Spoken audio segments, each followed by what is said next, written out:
கலையாத கூட்டம். ஃபேன்ஸ் சீட்டை விட்டு எந்திரிக்கவே இல்லையே. பாரஞ்சித் பண்ண மேஜிக்கே இதுதான். தங்கலான் படம் முடிஞ்சும் ஃபேன்ஸ் கூஸ் பம்ப்ஸ்ல இருக்காங்க. அதுக்கு என்ன காரணம் அப்படின்றத பார்க்கலாமா?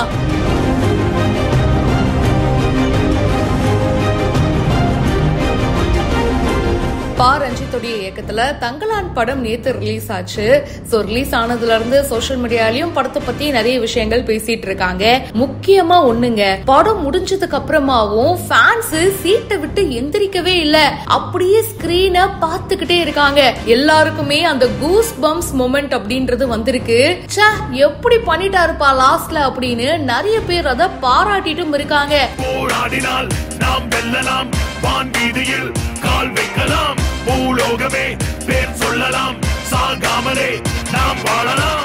என்னடா நடக்குது இங்க?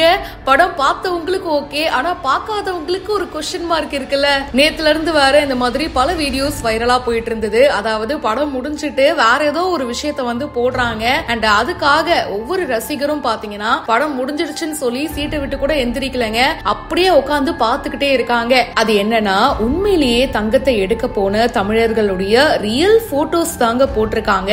அந்த காலத்துல நிறைய மக்கள் பாத்தீங்கன்னா கேஜிஎஃப்க்கு தங்கம் எடுக்க போனாங்க இல்லையா, அவங்களுடைய போட்டோஸ் தான் போட்டிருக்காங்க. அதெல்லாம் பார்க்கும் போதே ரொம்ப தத்ரூபமா இருந்திருக்கு. ரசிகர்களுக்கு கூஸ் பம்ப்ஸ் வர வச்சிருக்கு.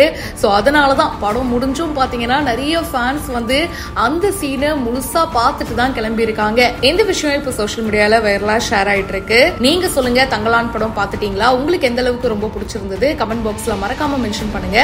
மேலும் பல இன்ட்ரெஸ்டிங்கான விஷயங்களுக்கு பிஹைண்ட் டிப்ஸை இப்பவே ஃபாலோ பண்ணுங்க.